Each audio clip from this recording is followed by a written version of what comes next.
If you have questions about inbound marketing, check out these FAQs.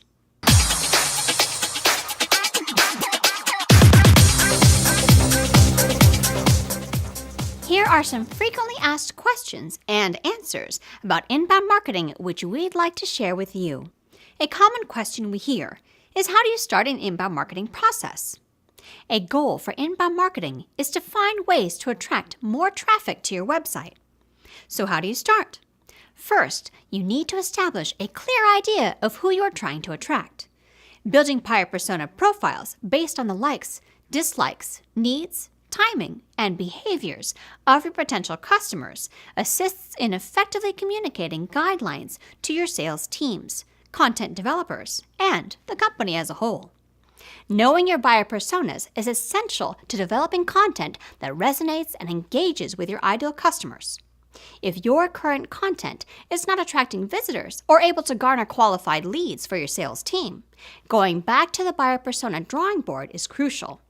Accurate persona development minimizes wide net advertising and replaces it with targeted and personalized messaging. Converting website visitors into leads is laced with best practices for both the marketing and sales departments.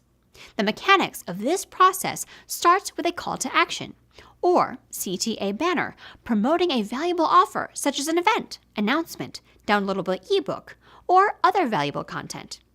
If the prospect is interested, they fill out a form located on a landing page where their information is submitted into a database.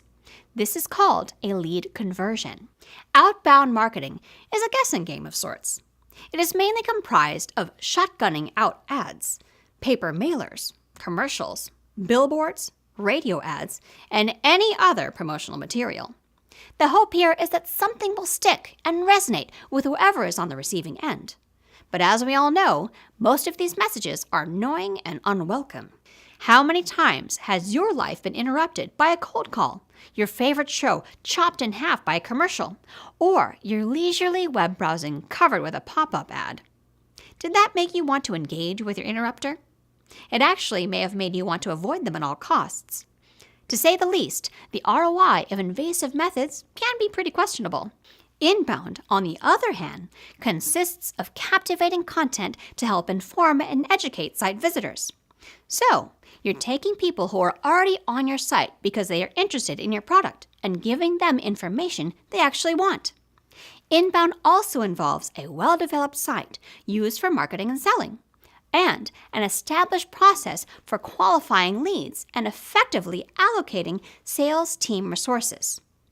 Rather than chasing tons of completely unqualified leads, inbound aims to bring in better qualified leads. Attracting sales-ready leads shortens the customer lifecycle and encourages word-of-mouth marketing, both of which increase ROI. To learn more tips about inbound marketing, download our handy toolkit for launching and measuring a remarkable inbound marketing campaign.